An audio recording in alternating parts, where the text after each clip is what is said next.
último painel da primeira edição do Fiec Summit, que irá fechar de maneira especial este evento, cuja programação foi montada para trazer às senhoras e senhores o máximo de informações e de conhecimentos a respeito do hidrogênio verde. Este painel fará uma ampla abordagem sobre temas prioritários para o hidrogênio verde. Vamos conhecer nossos palestrantes e seus respectivos temas.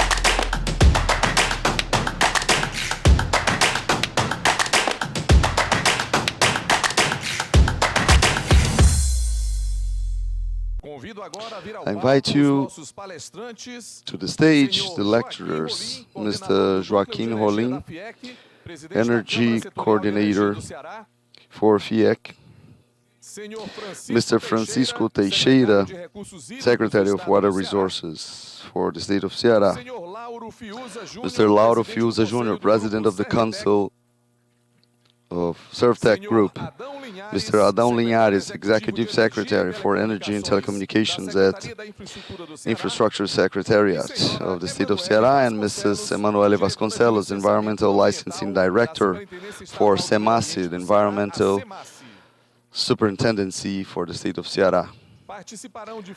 Remotely, we'll have Mr. Alexandre Siciliano Esposito, Head of DEENE1 of the National Economic and Social Development National Bank, BNDES, and also Mr. Luciano Schweitzer, Project Senior Coordinator at KfW Brazil, developing a German development bank.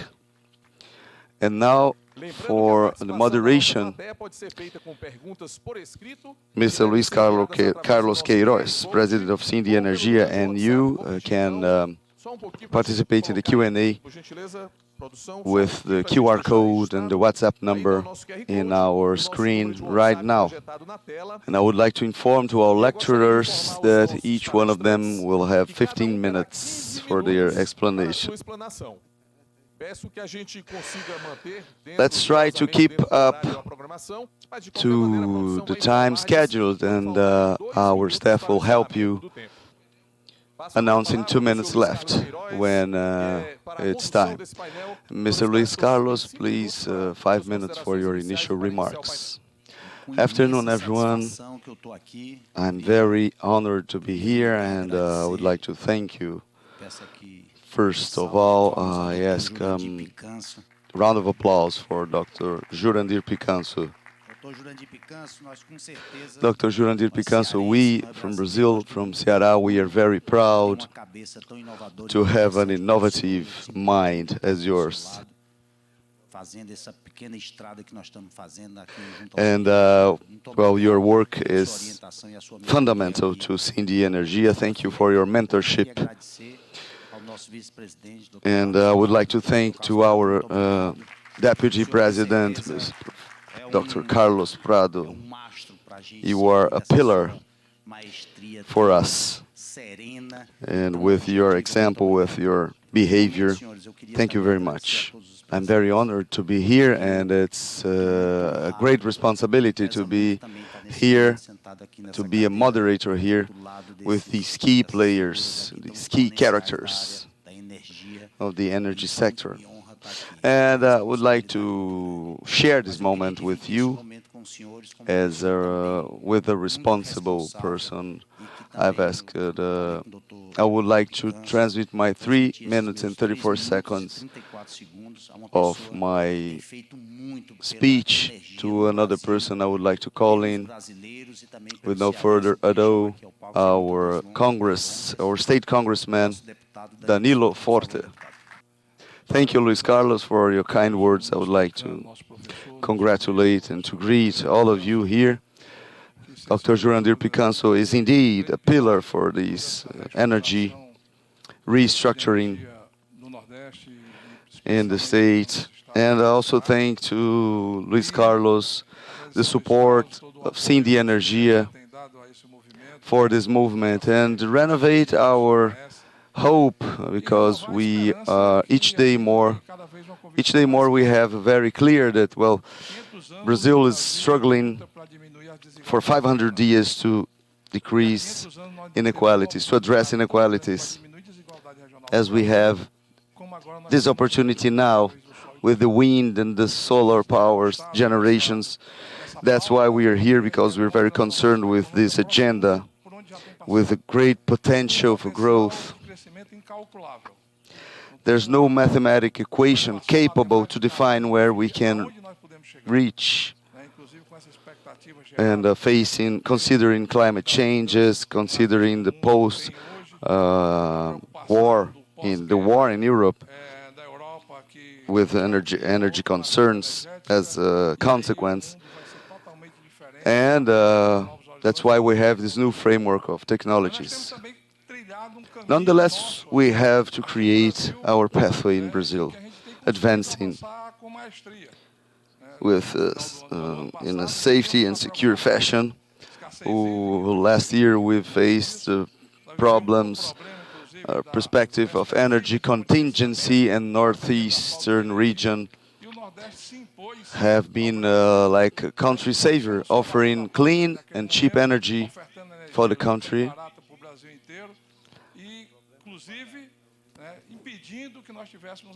and mainly through wind power generation, being Brazil an exporter of energy, saving Brazil from an energy shortage. And now we have another agenda that we need to enhance and discuss about, because we are growing and we are developing, and competition is just natural. But from the point of view of benefits and climate change solutions, our solution has been differentiated. But the Brazilian legal framework shall be reviewed in a way that it doesn't foster, not anymore to foster, but to consolidate the moment we are having in the northeastern region of Brazil. We've been having good discussions about the resolution from the electrical regulator, ANEEL, Brazilian electricity sector regulator, an ordinance published in the last 28th of July regarding competitiveness, regarding equity or equality in the competition. And with this, we cannot accept a regulation where transmission and distribution are equally considered and weighted. Distribution is the final point it's the delivery point of the energy. Transmission is fundamental to elaborate investment projects, and we are here talking about investments, right? It makes investors to go away, because due to the unfeasibility of the projects. And we also have other issues regarding the deployment and implementation in a region that is unfavorably in terms of climate, weather, and geography. We need to struggle for better places to install the industries, to install the plants, to meet the growing demand in our region, because if not, it will be more feasible to implement a plant in São Paulo, in the southern region of Brazil, and southern and southeastern regions of Brazil. It will be more feasible, more viable in general terms, in terms of land use and property management. That's why here we must carry this flagship of legal framework review. And we're discussing, we have a bill to combat this this latest ordinance from ANEEL, the regulator. And also, I've made some articulation with some federal ministers and the new president for ANEEL, for the electricity sector regulator, to make Brazil to recognize its power and its momentum. And we are discussing the possibility of a new bill or provisional measure within the Brazilian constitutional procedures, because to take advantage of these very warm moments, well, they've asked me to be brief in my speech because we're plenty of lecturers. But well, I'll try to finish just leaving this message that a wrong decision can revert all the developments can revert all the achievements we've made so far. Thank you very much. Thank you, Mr. Danilo, Mr. Congressman. I would like to ask our two online lecturers, Mr. Luciano from KfW, for Senior Coordinator for Green Hydrogen, Luciano Schweizer, Senior Coordinator at KfW Brazil. Please, the floor is yours. Thank you very much. It's a pleasure to be here amongst you.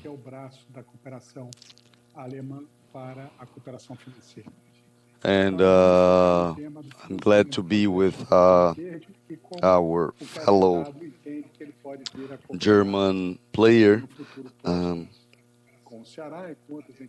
here with us, represented here by my colleague.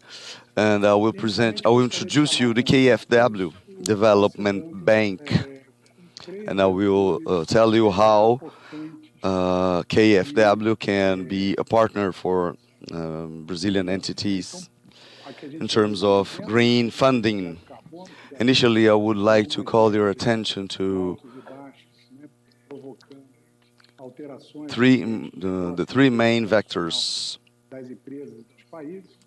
for change. And we've been talking about zero carbon policies with lows, with lower and higher peaks.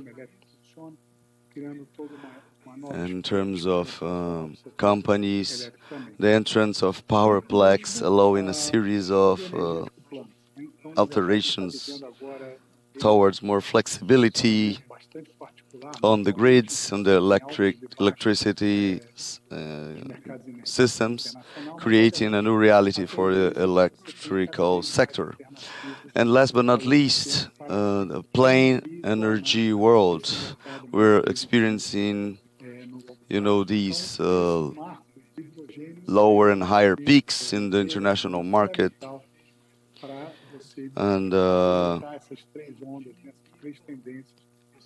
we have a trend to make this market each day more predictable in the long term.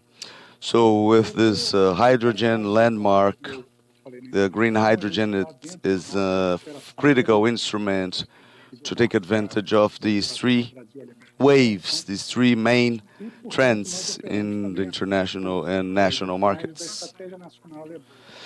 So KfW, as I told you, we are within the framework, the German framework for cooperation. And we're following the national German strategy for the hydrogen. And this national strategy for hydrogen is experiencing a transition from 2020 to 2023. It's tried to accelerate and to seize the opportunities.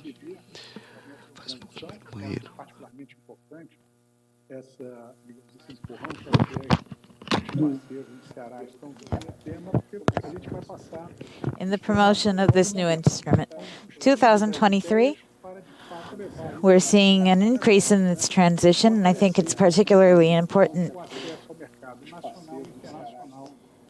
for Ceará partners to be involved in the theme, because we're going to pass through a new moment where we bring ideas into the business world, off the paper and into reality, within the international and national market.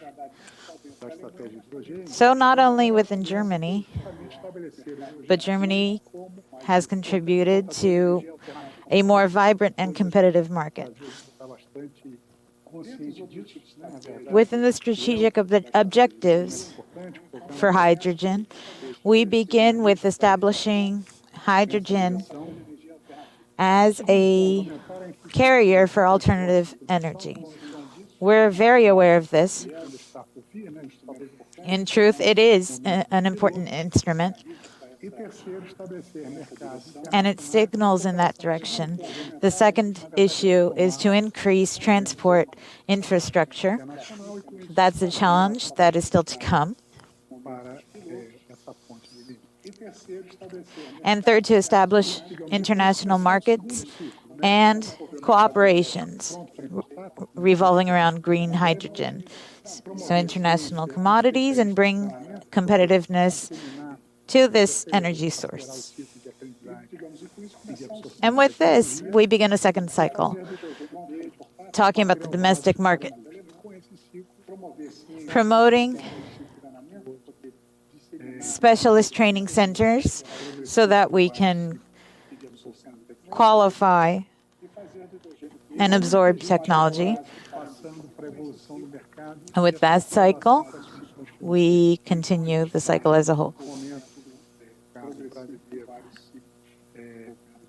Progressive cycles that revolve around each other. And now talking about the evolution of the market and economic conditions, where are we? We're at a moment, and in this case, the Brazilian market, we're at this in the same time, in the same moment as Germany. There are actors that are developing technology and projects, pilot projects, and what are the financial instruments that need to be available during this phase that we are living right now? Subsidy funds, you can subsidize this. Funds with reimbursable amounts for pilots. So if KfW is going to position itself right now as a body to make financing available, once we move on from that second step phase, it's a 30-40-year development process. Comes the industrial phase, where sectorial allocations, prioritization, portfolio investments of green hydrogen will be made.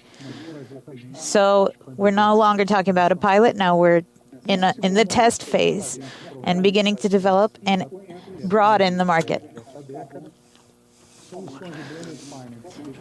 Mainly in the domestic market, and in the future, as we'll see, in the international market. Now, during the second moment that we're talking about, at the second half of this decade,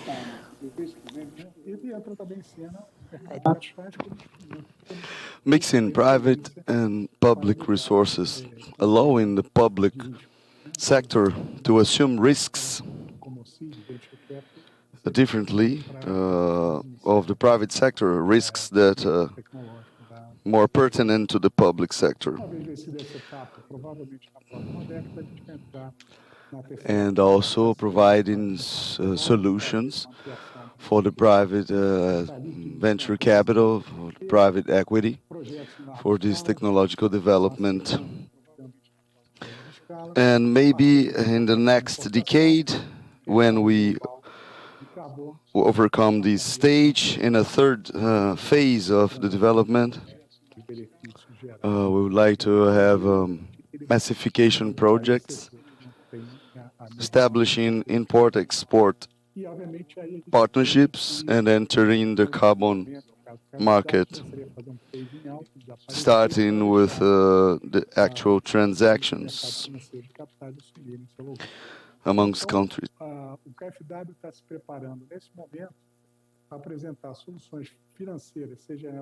And by this time, we'll be doing a phasing out to leave the financial markets to take over. So the bank would leave the stage and the private equity would take over. So the bank is here to assure the capital solutions with the proper volumes of funding for each stage. And we'll see KfW entering more in the cooperation sector than in GIZ, but with some similarities. And from our end, we are going to give answers and solutions in the financial aspect. Here are some examples of funding mechanisms. One of them is H2 Global. It's a mechanism of equalization working through biddings to implement power to X markets, compensating temporarily the prices of purchasing and selling, and trying to compensate the balance, and trying to give the proper scale for the alternative solutions.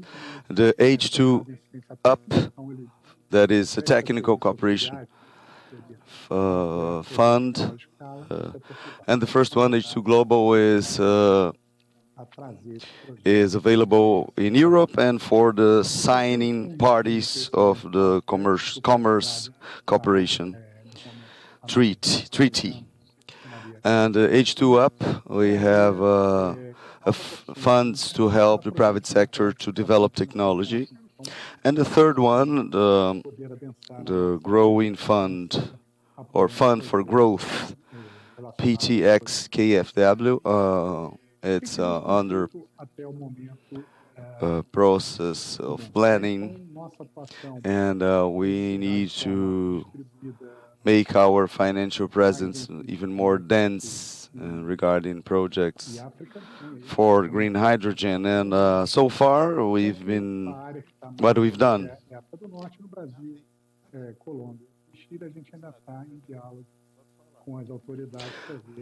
And South America and Africa, Northern Africa, and also, and we have those green parts in the map. We are trying to talk to the authorities to establish the boundaries of our role, and we'll be talking between governments, and we hope that these can be defined in our next bilateral agreements. Just to give an example of the step of the more advanced regions, which is North Africa. The most advanced country is Morocco, supported by a study by an important partner. A reference system of 100 megawatts was installed. There are several viability studies. While in companies like Algeria, we're still in discussion, like in Brazil and Chile. And we're still in the scientific planning phase.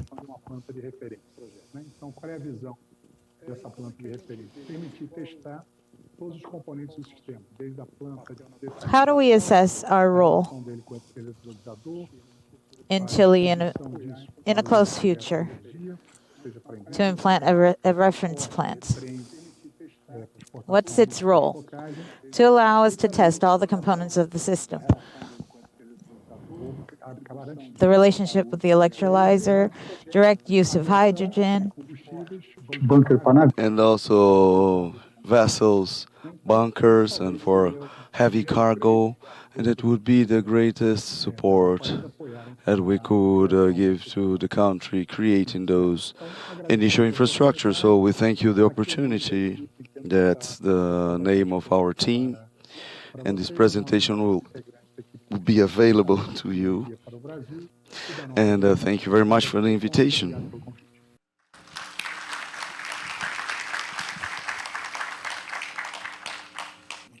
So thank you, Luciano. And resuming our panel, let's call in our second panelist, sources of BNDES financing sources to green hydrogen. And we invite Mr. Alexandre Esposito, head of DEENE, the Department of Electric Energy of the Social and Economic Development National Bank. The floor is yours, Mr. Esposito. Afternoon, everyone. It's nice to be here with you, talking a little bit about the BNDES and our granting strategies or related to technological transformation and the energy transition in the country as a whole. And thanks for the organization and for the opportunity of this long-term agenda. And before talking about the green hydrogen, it's important to highlight some things. And together with the federal government and the transformation of the infrastructures and inclusion of alternative sources, mostly in the northeastern region of the country.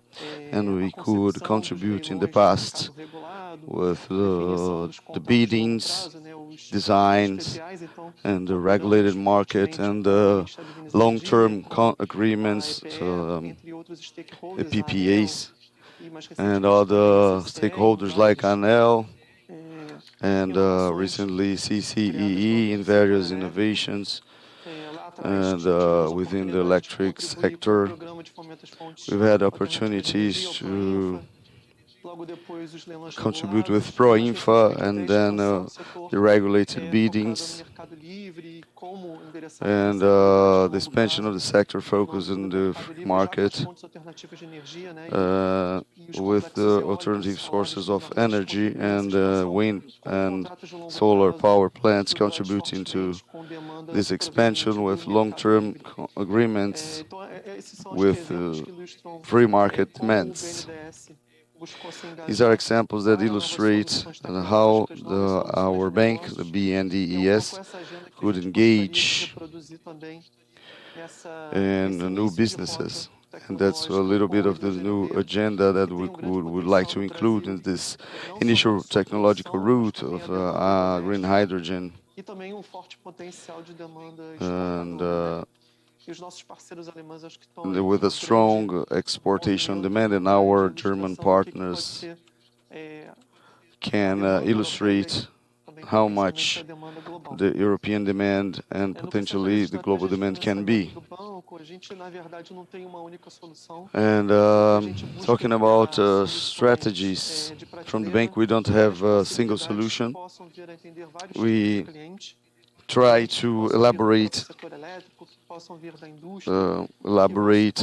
shelves, several solutions on our services shelves, and we think on structuring tailor-made solutions and with financial institutions that can be together with the BNDES with this appetite.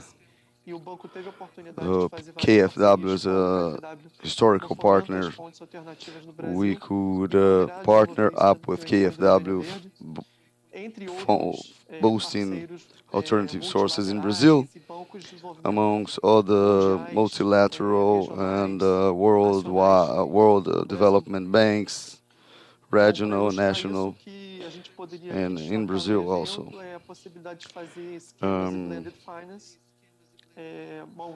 We could highlight some blended finance for those who haven't had the opportunity to hear about this concept, anticipated by Luciano. We can adopt several solutions on funding to reunite funding that can come from a little bit from the market, a little bit from the development banks and multilateral bodies, bringing the most noble resources from the BNDES and other funders, and to bring the best global solution for that client or that for a specific client or project. The case of the green hydrogen, so BNDES together with other stakeholders, together with ministers, together with the management committee, we could make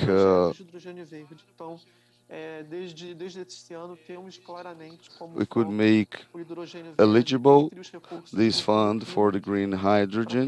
So the green hydrogen to be funded. So now it's eligible. The green hydrogen it's eligible for funding. And we have very attractive interest rates. We're talking about 4% of interest rate per year in nominal terms, and we're talking about negative interest rates comparing with an inflation per year in Brazil that can achieve 10%. So it's a big opportunity. It's a noble resource that we can use to a mix, then to a blend for other funds, for BNDES, like our labor aid fund, but other solutions that can come from co-debtors and from the Bank of North, the BNB, the Bank of the Northeastern Region of Brazil, or from other regional bank, from other specific state in the national territory, with market solutions like infrastructure debentures that can have attractive conditions referring to fiscal tax breaks.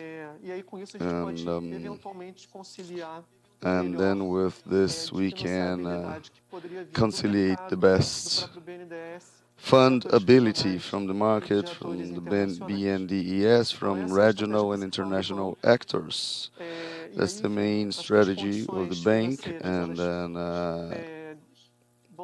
the financial conditions, I think they can be structured accordingly to the profiles and the capacity of payments, or the receivables, the buying and selling contracts for hydrogens or structure in foreign currencies and local currencies. And the BNDES can serve any structure conceived. So with international buyers buying in euro or dollars, so with receivables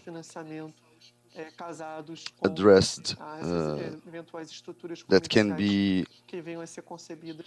shall be received in different currencies, and some other specificities for each type of project. Well, the great message I would like to leave you with is that BNDES is structured to give solutions to various partners and to various sizes, and as well various profiles.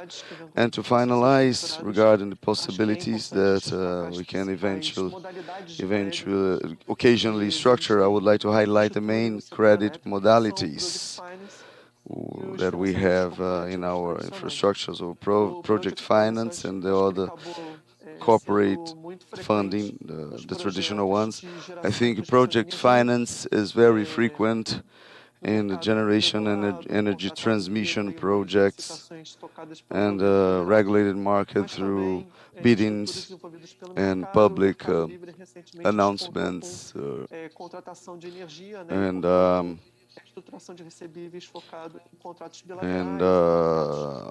biddings and submission of prices by the government and the establishment of contracting with the general consumers, and all the projects aim to develop the green hydrogen can follow the same logic. Though the developers, they can design market solutions with the various sectors, fertilizer industry, and technological industry and others. And BNDES is ready to the pricing for these commercial solutions. The bank features are very robust regarding these basic input activities. We can quickly pricify the risk of these contracts regarding these basic input industry or raw industry, and then we can meet the client's necessities. And regarding project finances, the main elements are the projects given as collateral and associated receivables that can come from the sector, and the corporate financing, and not specifically by vehicle. The vehicle can be owned by a holding, and then we could assess the capacity of payment of this holding with not only one project, but lots of projects for infrastructure and basic raw input. We could work in this profiling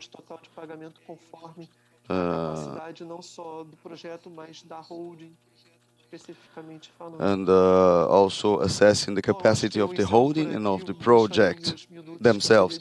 Well, I will close here. I can give my extra minutes, the minutes I didn't use, for the Q&A. Thank you very much. And I thank you, Mr. Esposito. And talking about funding, I'm coming from an event of the capital market professionals and everyone in the financial market, so they are very thrilled. Today we are the second capital market of Brazil, with only São Paulo ahead of us.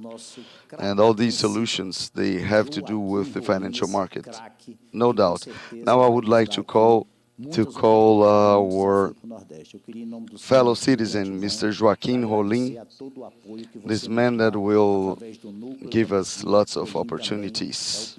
And as an entrepreneur, I would like to thank you for all your support. And Mr. Rolim is the president for the sector chamber, president of the Ceará Energy Sector Chamber.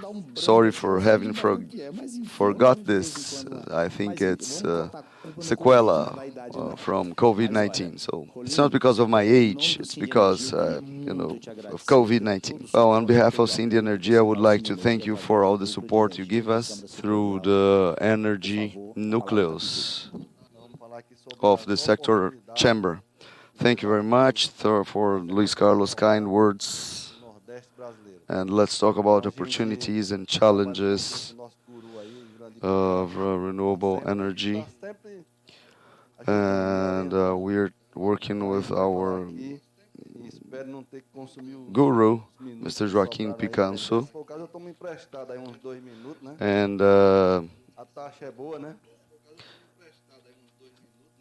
And maybe I can borrow some minutes from the BNDES with good interest rate.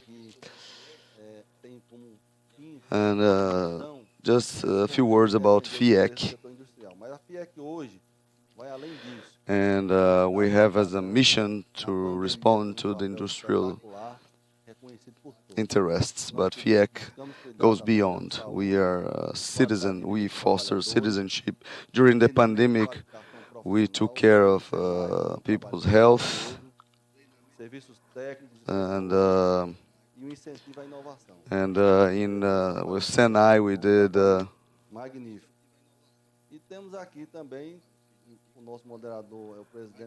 this incentive, and for our operations we did a magnificent work. And we have seen the Energia, that is the union, the companies union, energy sector companies union. And let's talk about the potential for the photovoltaic generation. So, and it means, it can be translated in changing biomass, photovoltaic, wind power.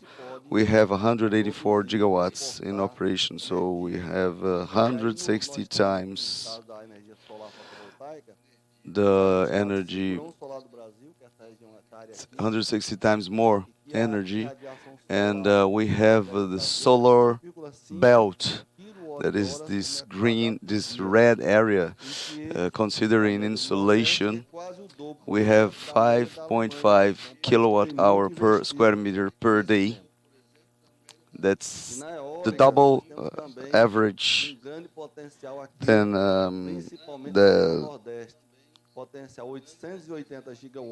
this average is this doubled comparing the average in Germany, for example, that invests a lot.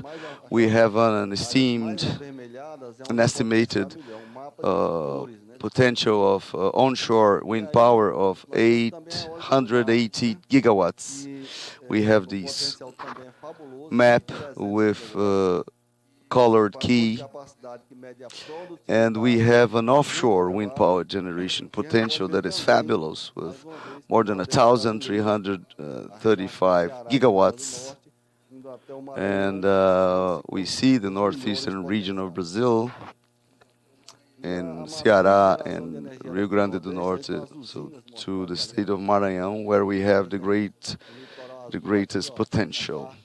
And plants show when we have this blue part more for wind power, but we have here in the countryside of Bahia, we have photovoltaic plants in yellow.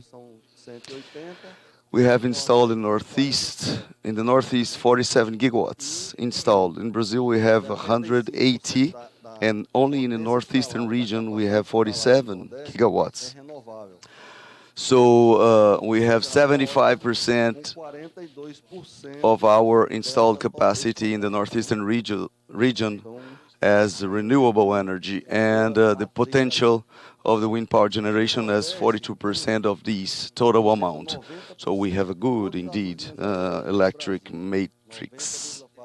And the northeastern region, so we have 90.4% of all installed wind power generation capacity in Brazil. And summing up everything, we have 23 gigawatts, summing up wind power and solar.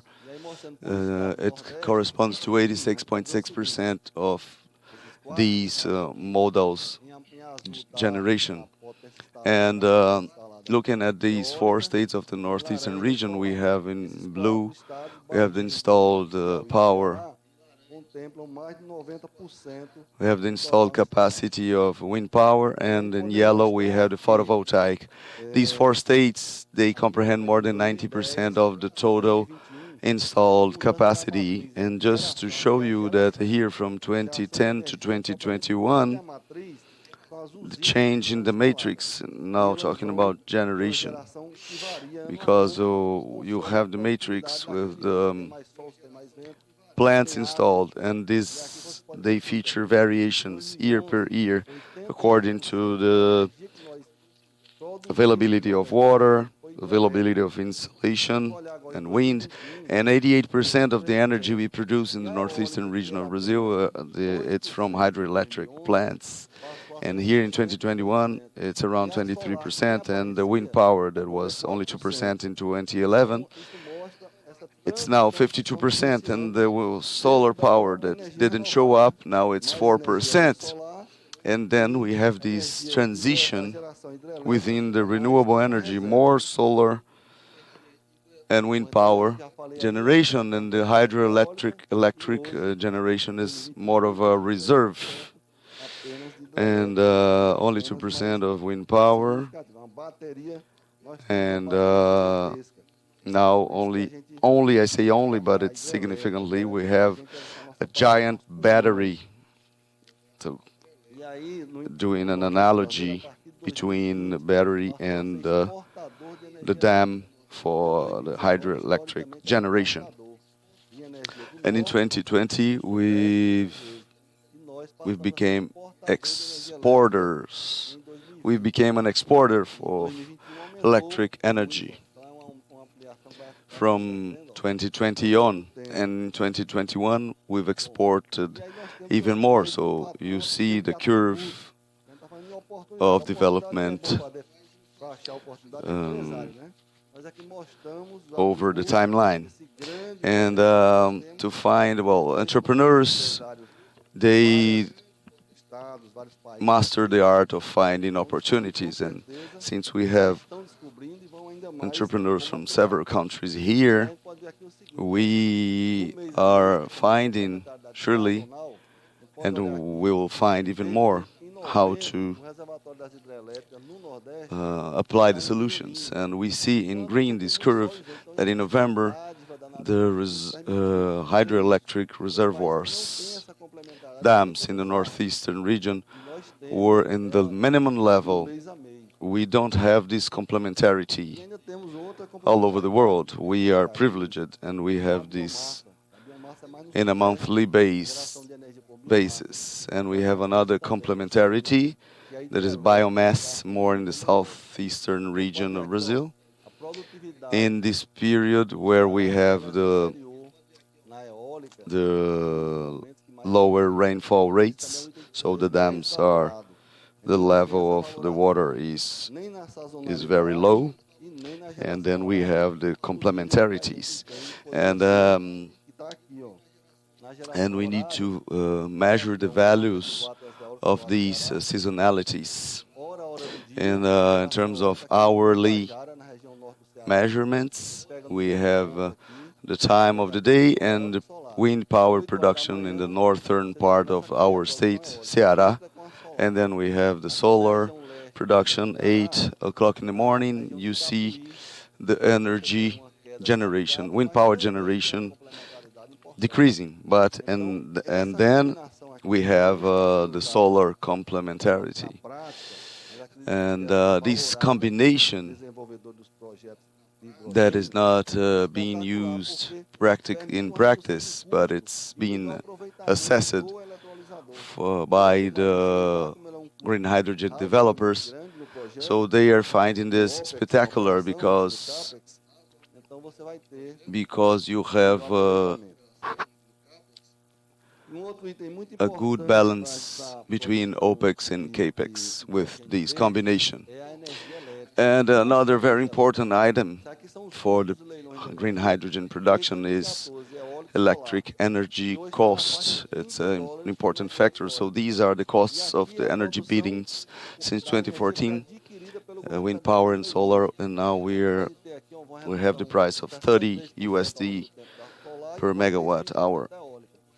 We've had a reduction of 63% with time and 45% in the wind power, but this with producing separately, so purchasing separately photovoltaic and wind power. With the hybrid generation, we understand, so the combo purchasing, we think this cost tends to be lowered, and we have studies showing that this cost can be $20 or even lower, and decreasing in the future. So this is an attribute, very important attribute.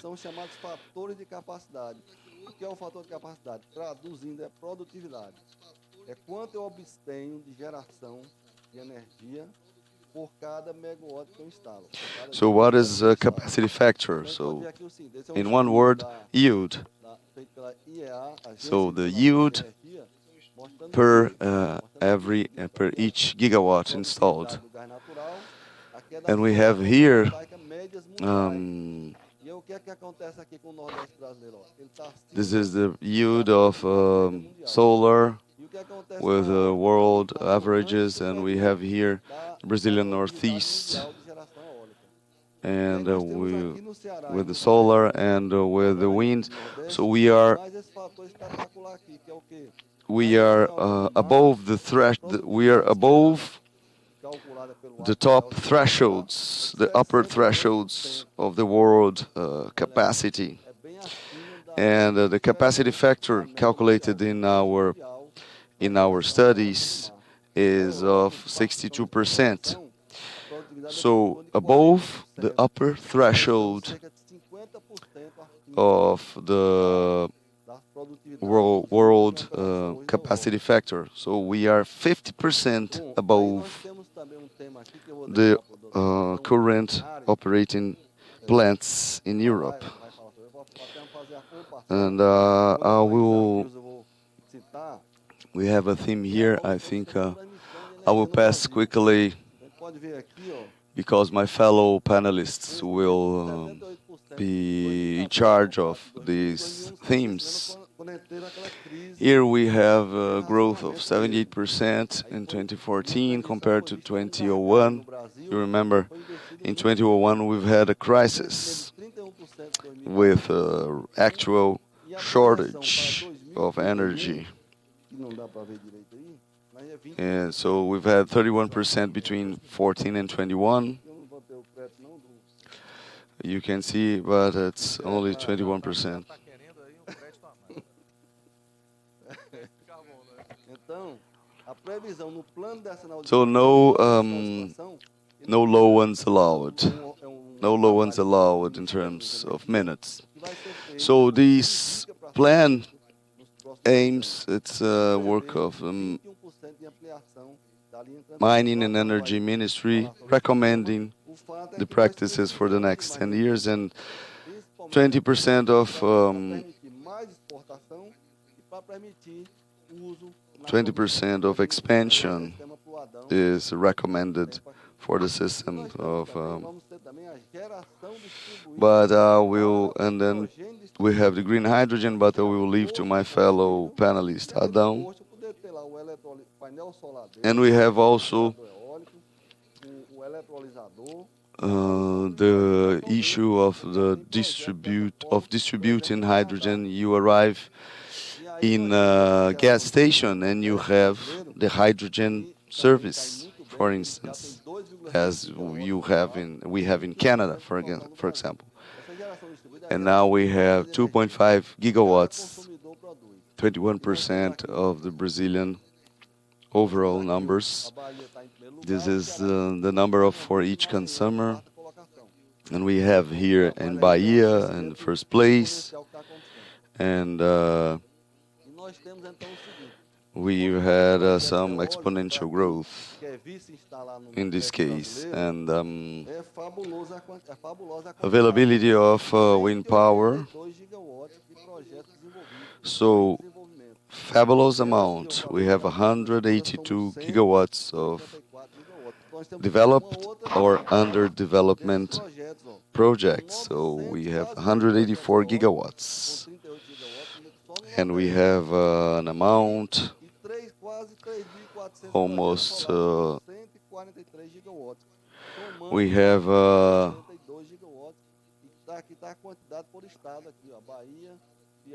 the amounts per state, so Bahia, Piauí, Ceará, with and the color and the keys are so blue is wind and yellow is solar. So here's a map from yesterday from IBAMA. We saw the minister even as a good news with 170 gigawatts of wind power, offshore wind power generation. And we have this map, updated map, so this region of Ceará, Rio Grande do Norte, southeastern region, so the state of Espírito Santo and the south of Brazil. We have here overlapping of projects, so Dr. Lauro Fiuza will talk about this. And here just showing you that we have 48 gigawatts of projects under development in terms of offshore generation. So Brazil has 170 gigawatts and of approved projects and 43% in the northeastern region. And which are the challenges? Offshore generation. So high yield, close to the charging centers. We need to implement them urgently to develop more transmission systems, providing energy for the green hydrogen, attract more industries for the region. We understand that we have a golden opportunity here. So for the industrialization of the northeastern region, we pass through green hydrogen, and to implement the distributed green hydrogen, interacting with our guru and Dr. Carlos Prado. I would like to thank you very much for your time and for the time. E sempre em interação com o nosso vice-presidente, Dr. Carlos Prado, aí, que é nosso orientador aí do tema. Eu só tenho a agradecer. Ele falou, foi tempo para mim aí, ó. Foi não? Obrigado. Thank you very much. Thank you for this fantastic summary for the sector. Now I would like to have a complementary matter here to talk about water. And about water, we have our Secretary for Hydric Resources, Dr. Francisco Teixeira. So good afternoon, or almost good evening. I would like to greet our colleagues. And well, good afternoon. Thank you for the kind invitation.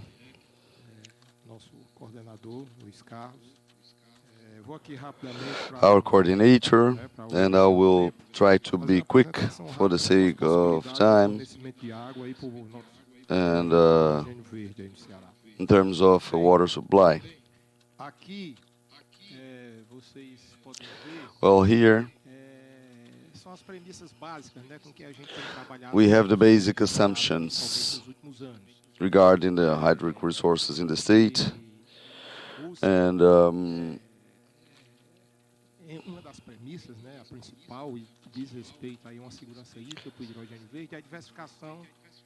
and one of the greatest assumptions is the water sources integration. So water is very similar to energy. We receive energy here for our lighting and equipment here. We don't know so the electrons move in the equipment, so we don't know where they are moving from. Water is more or less the same thing. And we have some regions in Ceará facing a drought. Officially, they are under a drought situation, and since 2011, but we have addressed the problem for the state capital, and we receive water from several basins over the countryside. We use the so-called worker canal, civil work created to bring water from big dams in the countryside and use it until the current days. And so desalinization of the seawater.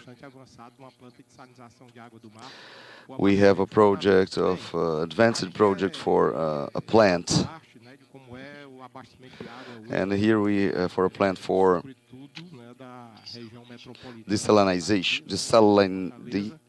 desalination. And today we have we bring water. We have the possibility to bring water in these current days, water from the river San Francisco, 70% of the water for the northeastern region, and we connected through the north axis, taking the water through the basins from San Francisco River and through the bases and through the basins until the water can reach the state capital basin, the Fortalezas basin, and then mixed with our water supply dams that from the 1980s are serving our metropolitan region. We have practically 100% of our hydric reserves. We've had a great rainfall this year, rainfall season. And then we have the dams, the local dams, and the system. It's an integral system. And the water can reach Pecém and the port complex. So the water for Pecém can have its origin in the San Francisco River Basin, just to give you the idea of how integral the system is. And we have the possibility to complement this water supply with groundwater. This is the annexes that kind of a pipeline coming from the metropolitan region, Fortaleza metropolitan region basin, and we can capture water from the sea, and we have a battery of wells with a good flow rate. We have wells in Pecém, in Cumbuco, and since the thermoelectrical is not working, only the steel mill and other industries, this dam called Sitios Novos, through the Sitios Novos pipeline, the first system to serve Pecém, it's, Pecém is serving from this system.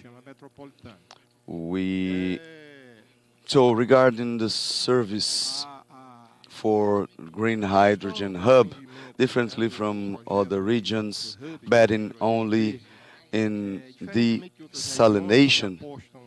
And here in Ceará, we have a metropolitan region of 3.5 million inhabitants that is close to the port, maybe 40, 50 kilometers from the industrial complex, so the port complex, so industry complex plus port. And we have Fortaleza, and we have all the peripheral urban areas.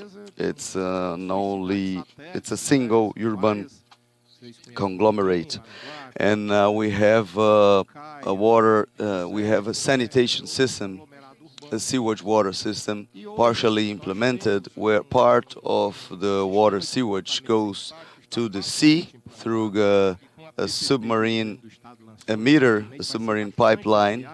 So it's, but we have a pre-treatment, and then the water goes to the sea, 8 kilometers distant from the shore. And then we have the southern neighborhoods here, and then we have localized sewage treatment plants, and then we have two main basins in Fortaleza, in the state capital, that is the Maranguapinha River and Cocó River. And in Israel, for example, due to their geographic characteristics, they use water, for example, they use this treated water for agriculture. And, we don't have urban agriculture yet to use these urban agriculture system paying for reused water. But we have the sewage water that is predominantly domestic from the households and relatively simple to treat. we have this legal framework regulate the water usage for all the activities, mainly industrial ones. So CAGES, the water supply company, assembled a partnership, specific purpose society. It's called Utilitas. And all the public bidding processes have been done, and this special company, special purpose company has been assembled, and we've been expecting, we've been waiting for 8 years the opportunity for this to work. We've had the water, but we didn't have a demander, a user. And the green hydrogen came up as a great opportunity for that.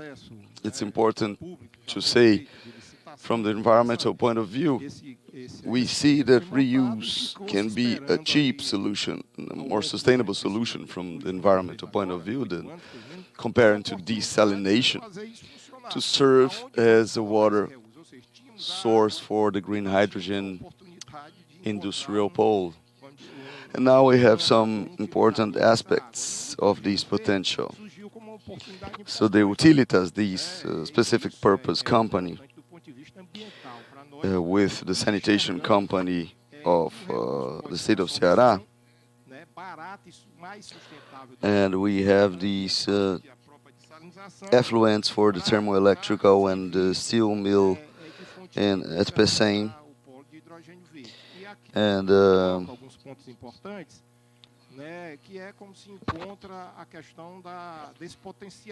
we have this flow rate of 490 liters per second. And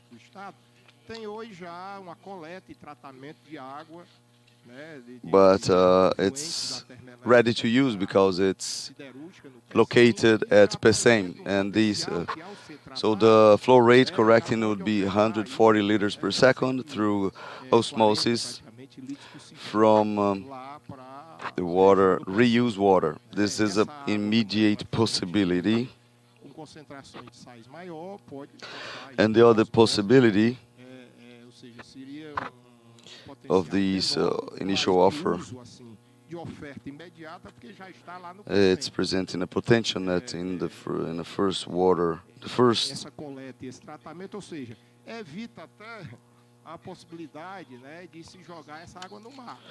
So it's the effluent of the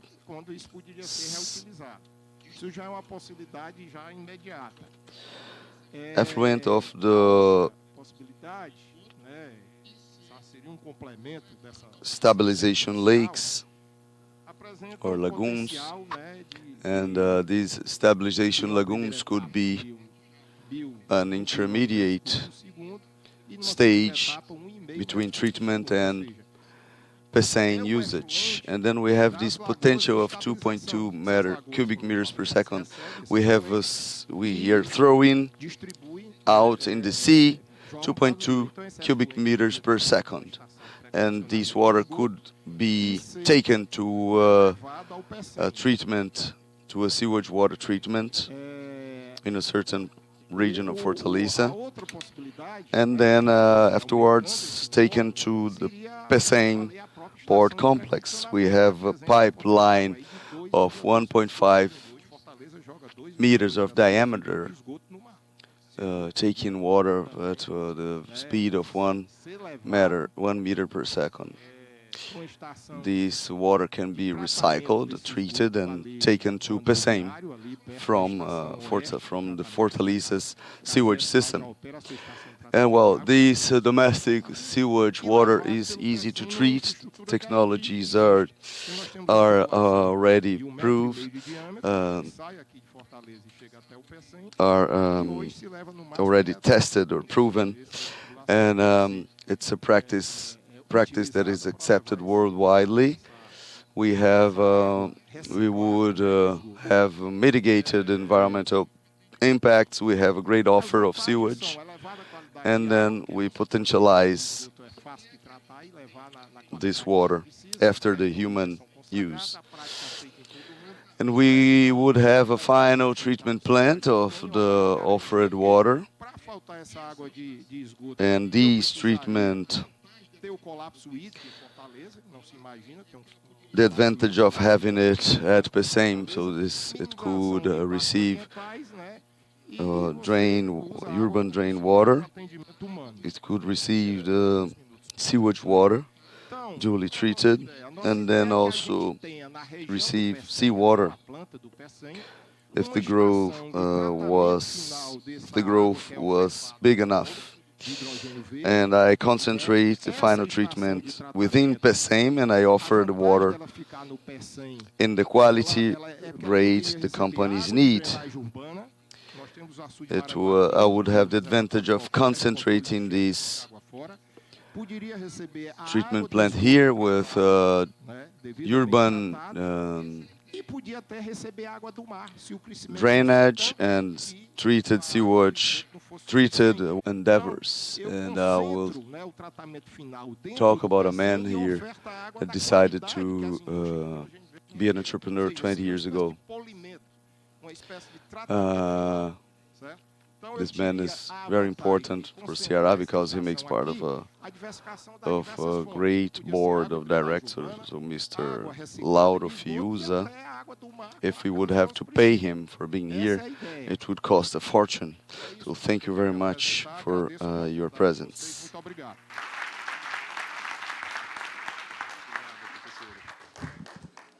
Uma fala de Abílio Diniz que diz que muitos sonham, né? E tem aqueles que realizam. E mais do que realizam, talk about a man here that decided to be an entrepreneur 20 years ago. This man is very important for Ceará because he makes part of a great board of directors, so Mr. Lauro Fiuza. If we would have to pay him for being here, it would cost a fortune. So thank you very much for your presence. Dr. Lauro Fiuza, a sua presença aqui só engrandece esse evento. Muitíssimo obrigado. Mas o tema aqui é quais são os desafios da offshore no Brasil. Para chegar lá, eu tinha que contar uma historinha para vocês.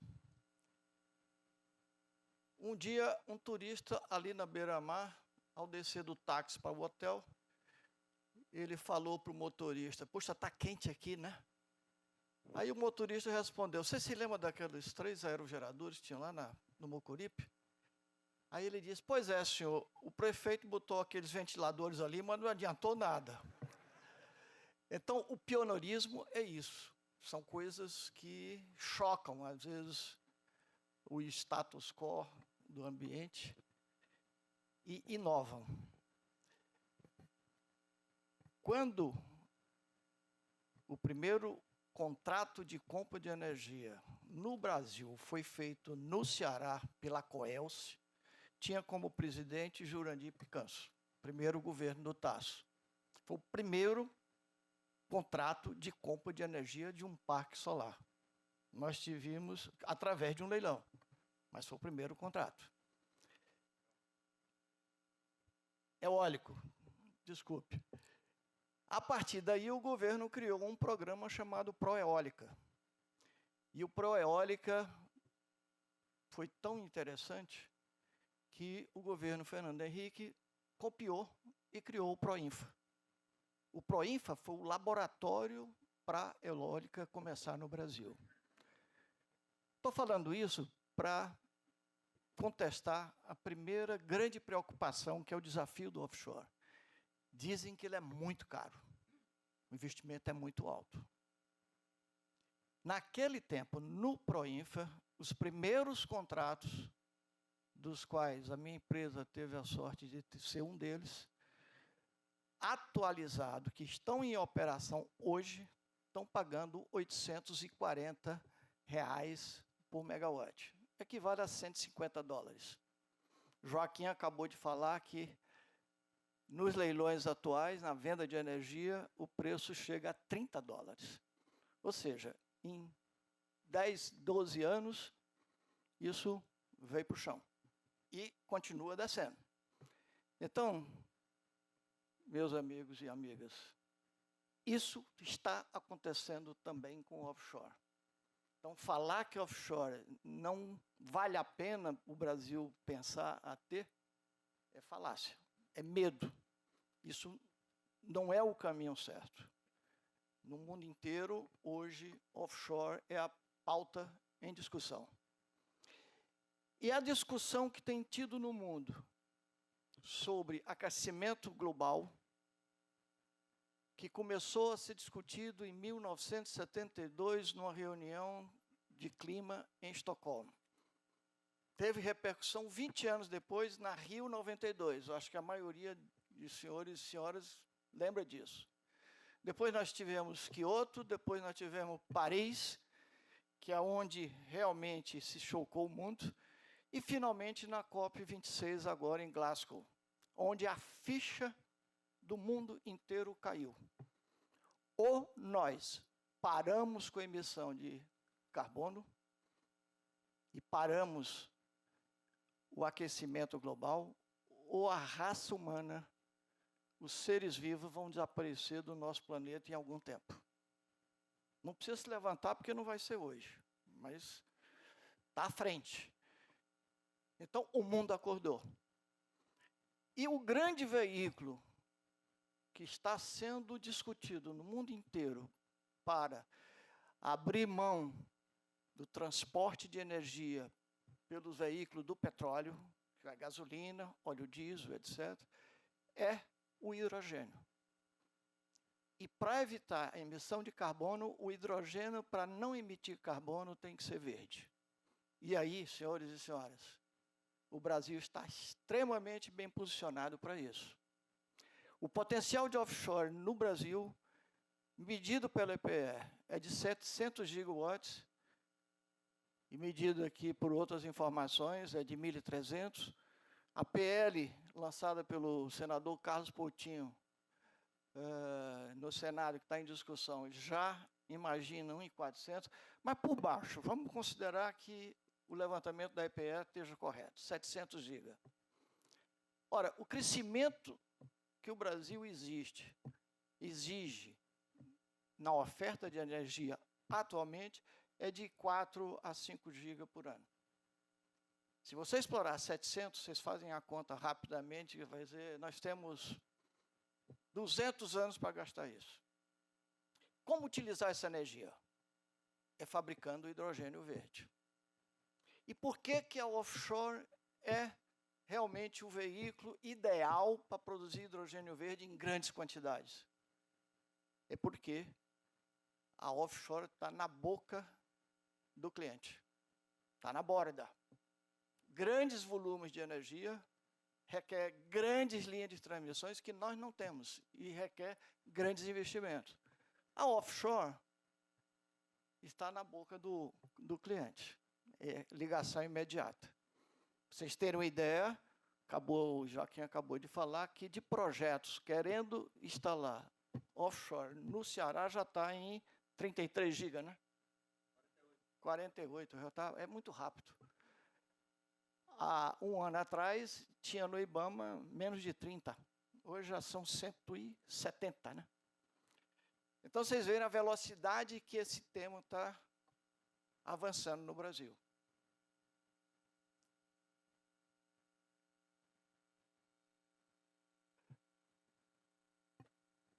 O que eu já falei, está ali. Nós temos que cortar a emissão de CO2 para não crescer o aquecimento no globo. Para isso, nós temos que descarbonizar o sistema. E a energia renovável é o veículo para parar com essa emissão de carbono e o controle da temperatura do globo solar, do globo terrestre. Fazendo uma conta rápida, se nós temos um potencial de 700 GB e considerarmos o fator médio de 60%, fator de capacidade, nós temos esse volume de 3 bilhões,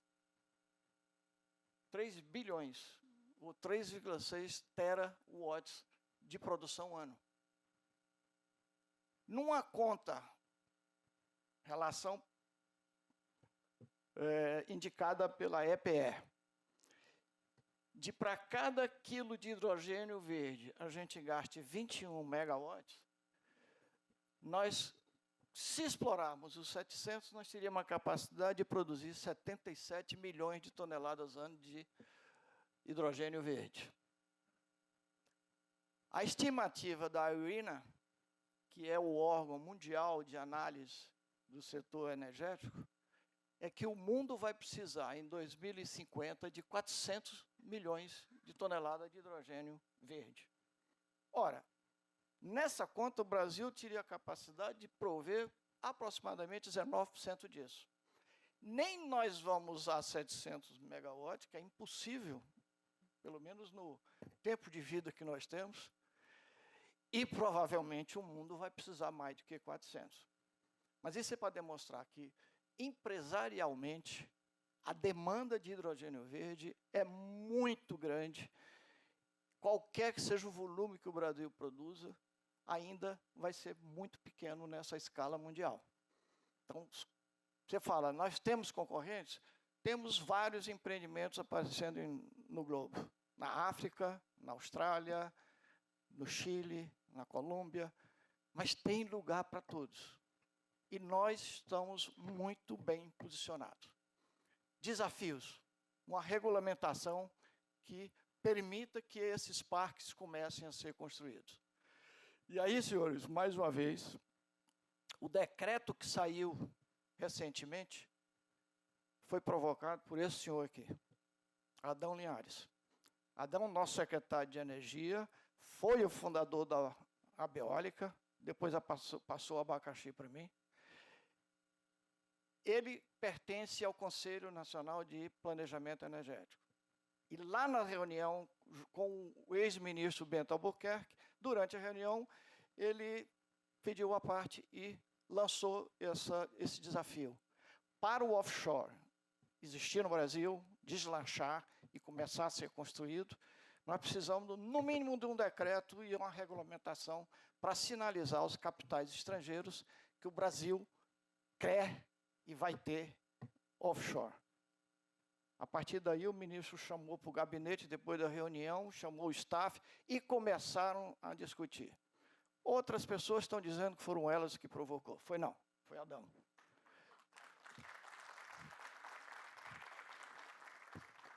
Ele é caladinho, simples, mas ele é que provoca essas coisas. Ele nunca falou isso para ninguém, agora vocês estão sabendo. Então, senhores, aí eu faço uma pausa para mostrar a liderança que o Ceará tem tido nesse processo de energia renovável. Primeiro parque eólico com contrato de venda de energia, iniciado durante a gestão do Jurandir como presidente da Coelce. Primeira associação sobre energia, a Abeólica, iniciativa do Adão, nasceu no Ceará. Primeiro parque solar do Brasil, construído aqui pela empresa do Eike Batista. E o primeiro movimento para falar de hidrogênio verde e exploração eólica offshore nasceu aqui nessa casa, num grupo de estudos incentivado pelo nosso presidente Ricardo Cavalcante, que está sempre à frente das ideias. E colocou nesse comando o nosso querido Carlos Prado, que tem sido esse lorde liderando esse processo, e Jurandir e Joaquim no comando da equipe, da qual eu tenho orgulho de fazer parte. Então, aqui é uma casa que realmente faz as coisas acontecerem.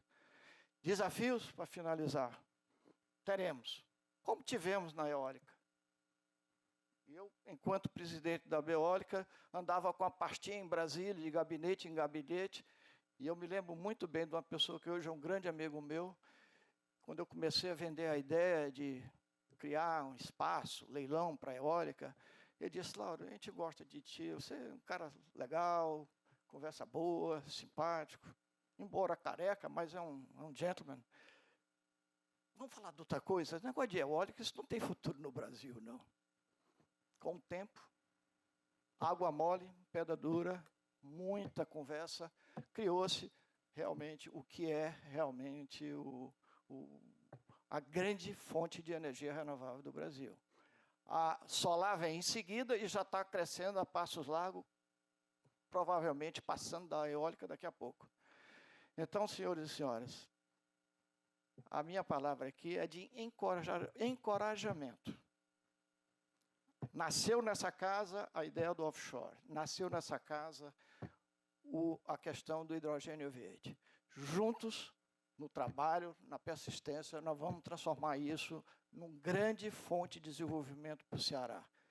E não é à toa que o nosso secretário Maia Júnior diz: nós seremos o Catar ou a Dubai do hidrogênio verde.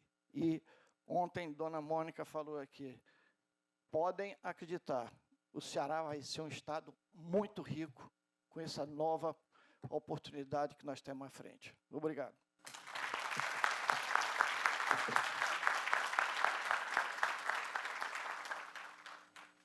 Thank you very much, Mr. Lauro, for this encouraging words for the sector.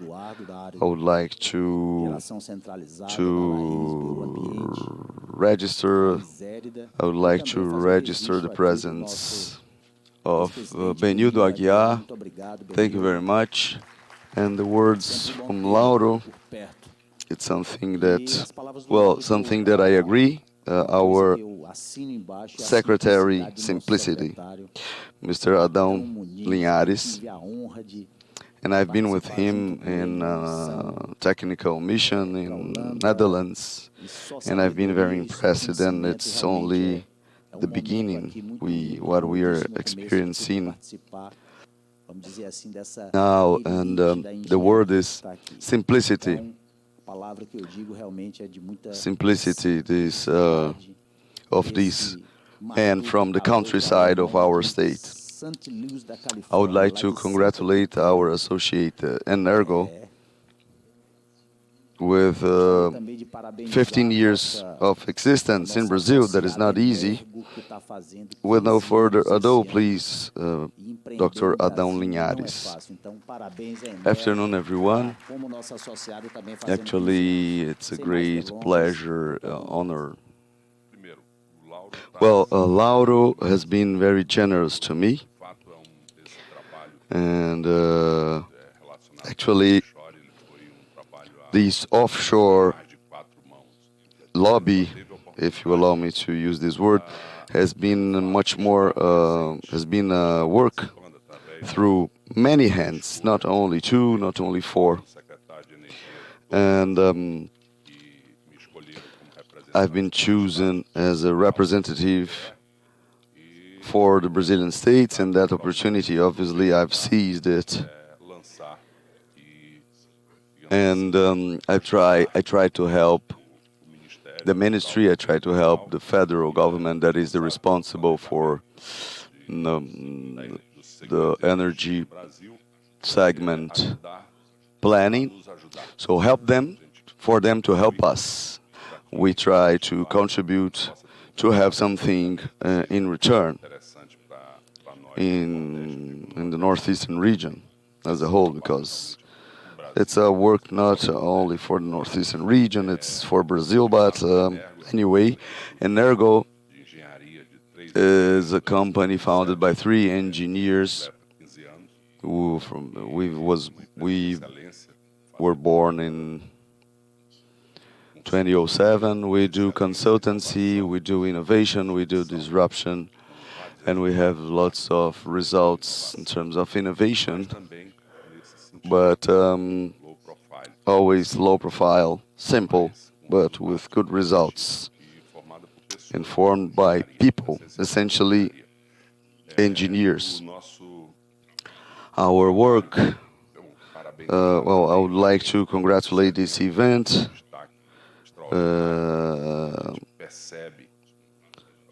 A great status, so the networking is very, very nice. We receive very thriving feedbacks. So the fact that this event is hybrid, so I've received messages from everywhere, you know. Many people are watching and giving positive feedbacks. So Ceará is a showcase. So congratulations to Fiec, to all the staff, to the organizing committee, and with the capacity, showing what our state can do in full capacity. So we're doing some planning work together with several agencies. And I participate as an executive secretary in some entities here in Ceará. We talk about transmission and some things. And lastly, we've been working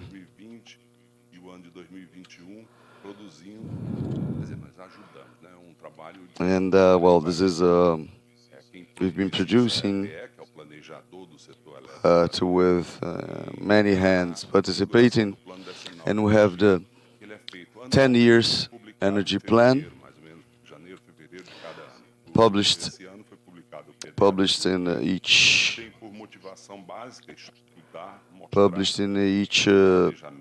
first quarter of the year, and it can be followed up, it shall be followed up by the transmission planning for to take energy to the final consumer.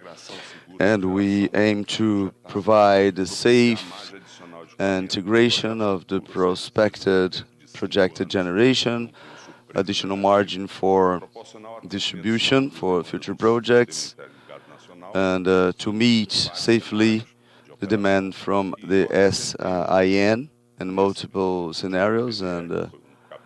And the last PDE, we've put this as an additional chapter to serve the demand for the green hydrogen production in this space for this period until 2030, 2031, to give you an idea of the transmission evolution. I put this to call your attention.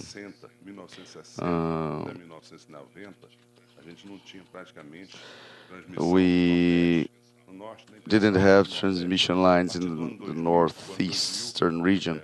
From the year 2000, 1 year after the Coelce, the electric company, by the time a state-run company, utility company for electricity, has been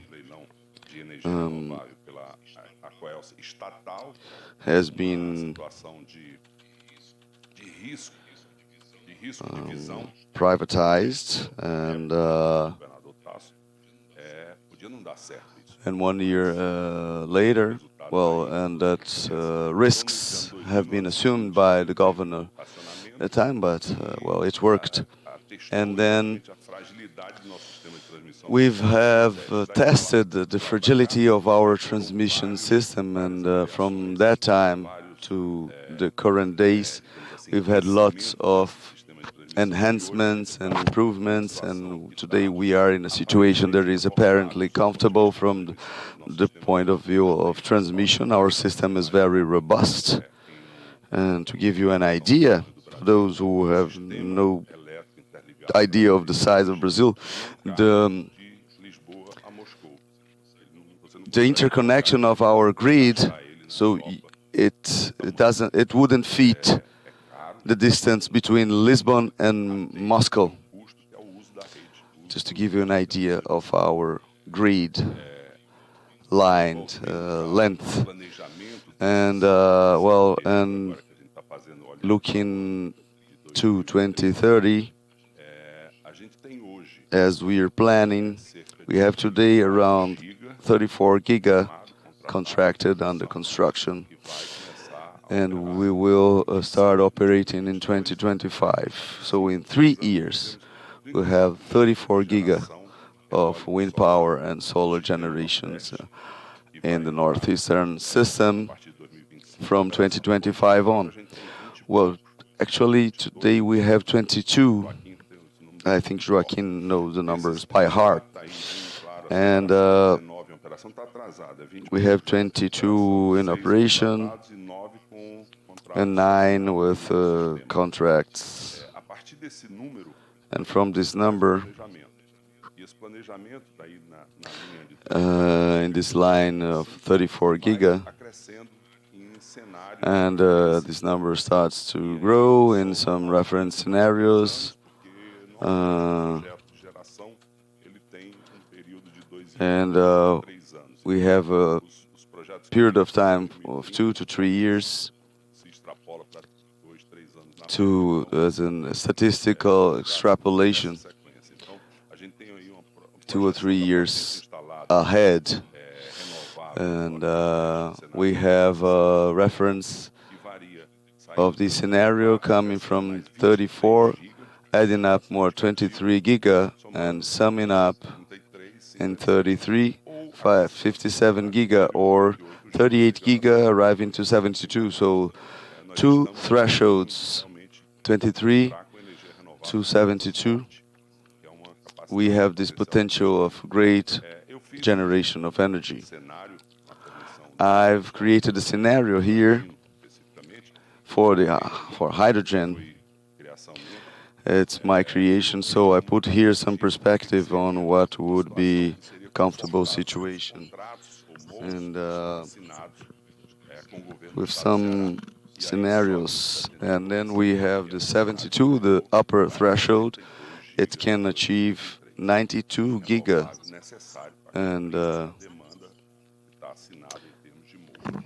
and so you can see there's a challenge.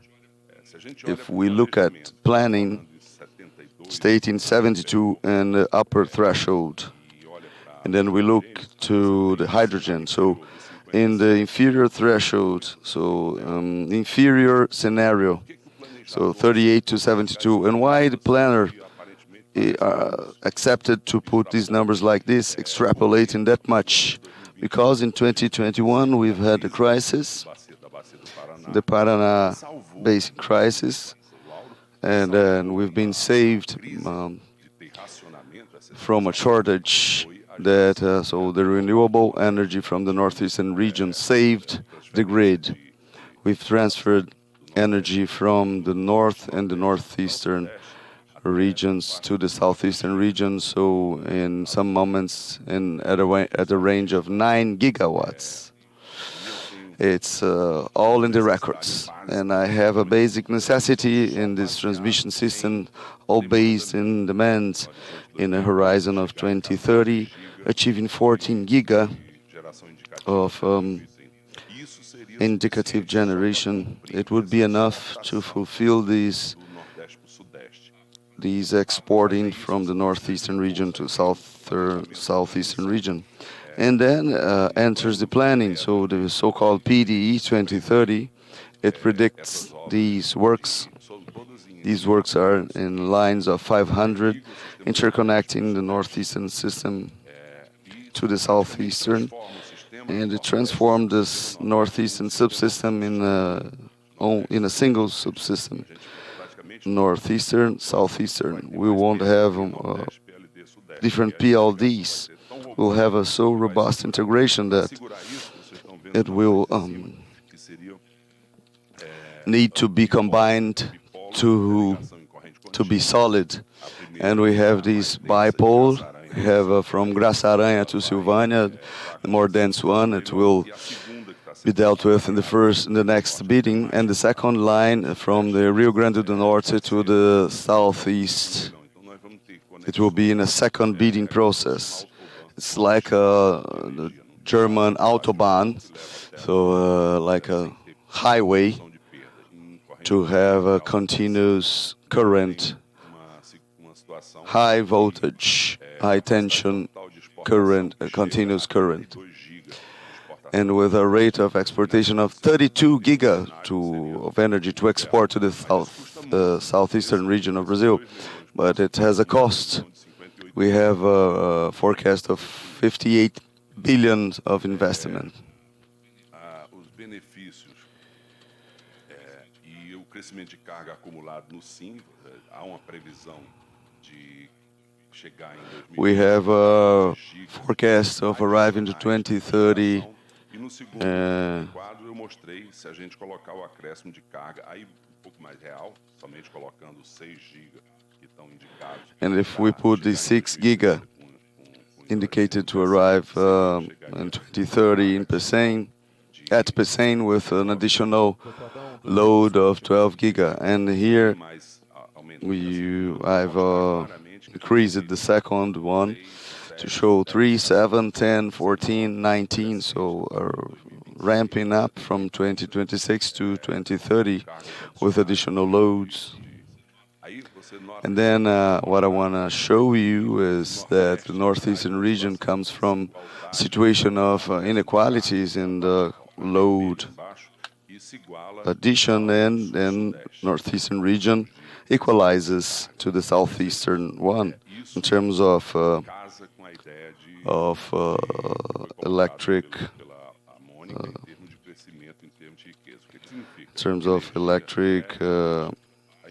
charge.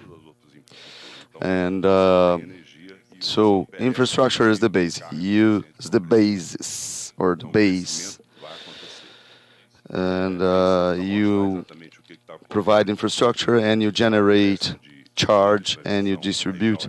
And now looking at Pecém, and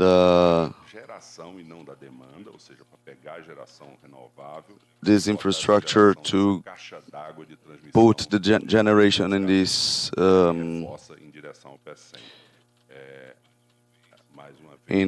water reservoir, like this reservoir of electrons.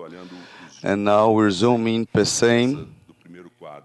In this first box to the left, these dotted lines and the substations, Morada Nova, Crateús, Jaguaruana, and Pacatuba, 4 stations.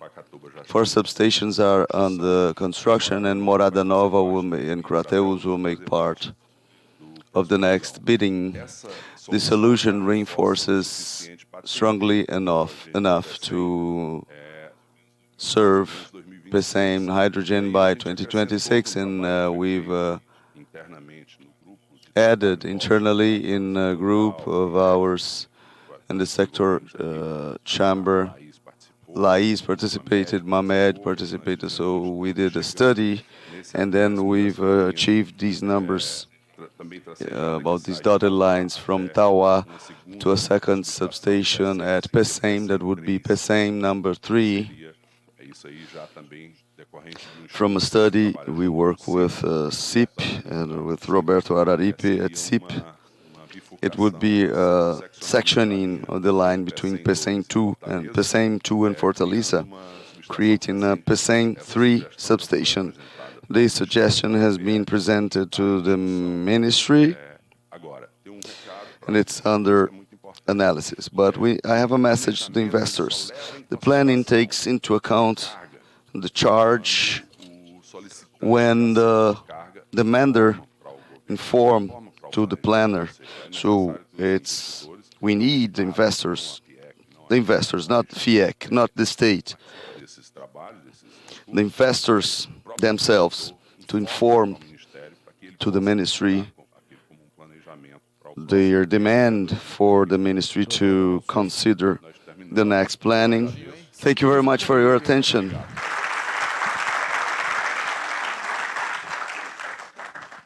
Resuming the panel, thank you, Mr. Secretary. Now let's talk about environmental licensing. I would call in Mrs. Emanuele Vasconcelos, Environmental Licensing Director for SEMASI. Thank you, Emanuele.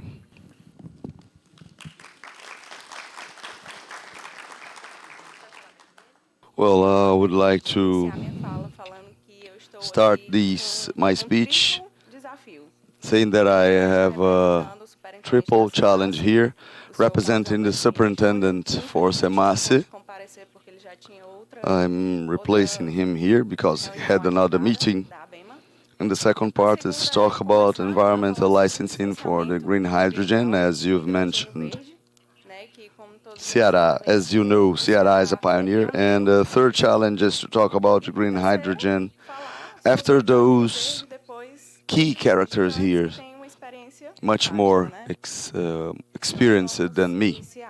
Well, my presentation will be towards environmental licensing itself. Well, and this licensing is an instrument through which the public bodies assess the feasibility of the localization, installation, broadening, or extension and operation of the activities or the endeavors using natural resources, aiming the control, conservation, enhancement, and environmental recovery in a way that it promotes the socio-economical development according to the principles of the sustainable development. And we have these environmental licenses that they offer measures for control and etc.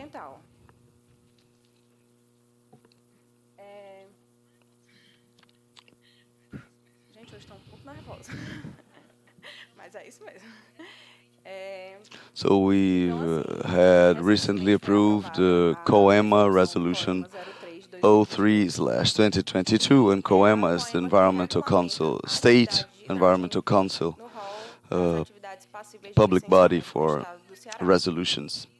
And it's interesting to talk about these specific resolutions that have been made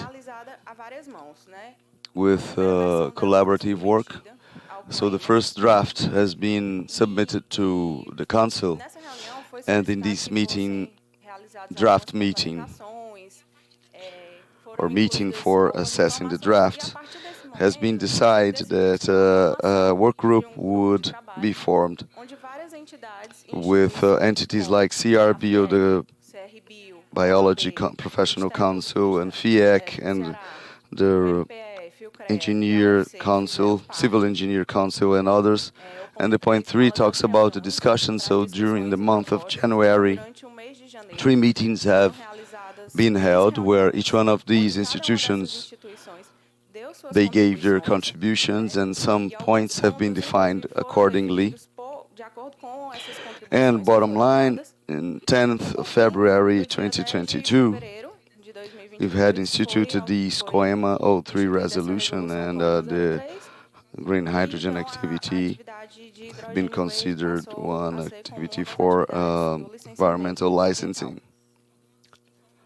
I have here some information, a small summary describing this resolution, talking about the impact. So the impact is regional, so SEMASE will be the body, the public body that will license this activity. And it's a licensing process made of 3 stages. The provisional license that attests the viability, the feasibility of the area proposed. It doesn't authorize civil works. And the second stage, the installation license or permit, is when the interested parties, they present the projects, and then when the endeavor is deemed fair, the SEMASE grants the operating permit. And from the sizes, from micro to the macro, they've been considered, they've been classified in ranges of tons per year. And then I will show you some details that COEMA, the COEMA resolution defined 2 types of studies, specifics for those activities. So the micro and small, we have environmental reports. There are simplified environmental reports, and for the other sizes, the so-called EIA-RIMA. So these are reports for environmental impact. And as a complement, studies of risk analysis, if it's micro, we need to present the so-called RAS, but also a complementary risk assessment with a professional signature. And then the terms, the periods of time for analysis predicted to these document analysis. We have 180 days for SEMASE to give a response. So 180 days to SEMASE to manifest its opinion. And for the provisional licenses that are studies that are less robust than EIA-RIMA, and for the operating licenses, 90 days to give an answer. It's important to talk about these periods of time because it gives security in terms of timeline. And regarding the validity, the due dates for the licenses, the provisional license has 3 years in force validity, and the operating licenses and installation licenses, they have 4 years of validity. And this green frame shows the sizes of the endeavors that are that can be submitted to the so-called RAS, and with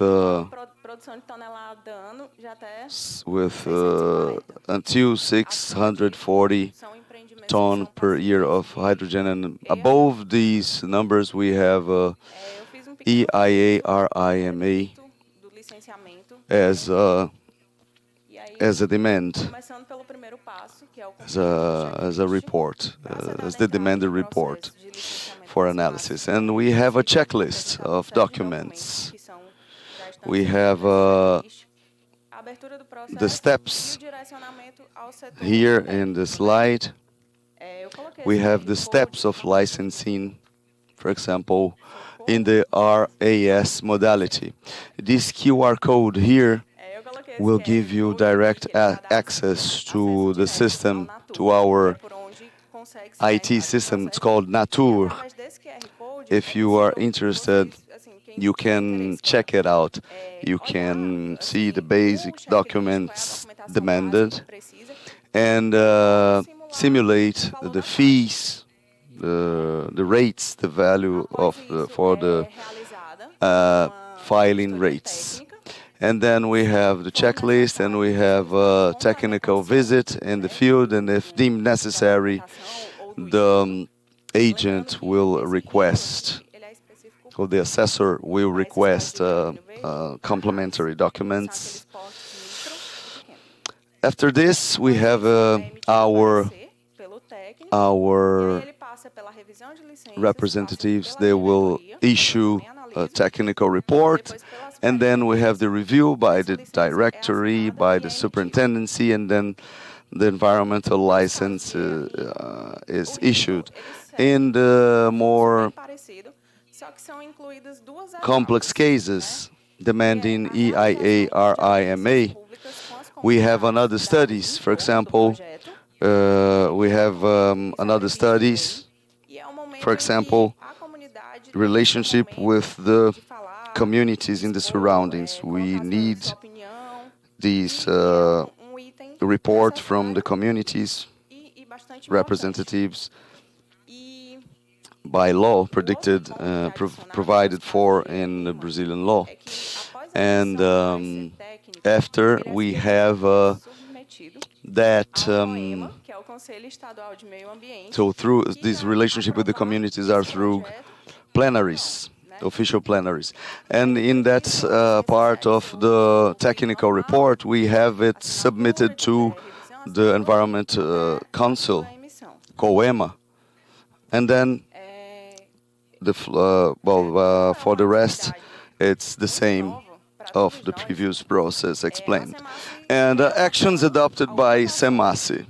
We have products, important products and services for our improvement, internal improvement, for to give agility to all the processes, etc. The first one has been the landmarks, if you allow me to say, COEMA 03 2022, regulating, including green hydrogen in the list of the mandatory licensing, and then elaboration of a standard document with the checklist and the terms of reference of the environmental studies.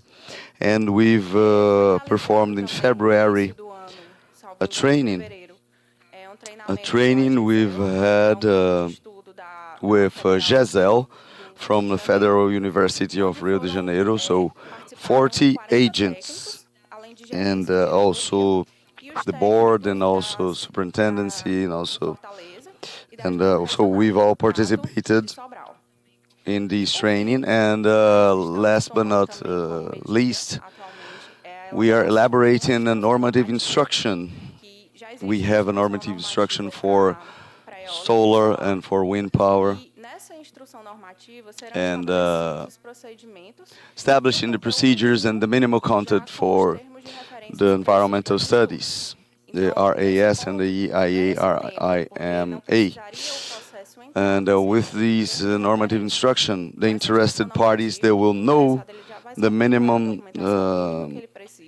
amount and the documents needed for their studies. Well, folks, I think that's it. Thank you very much.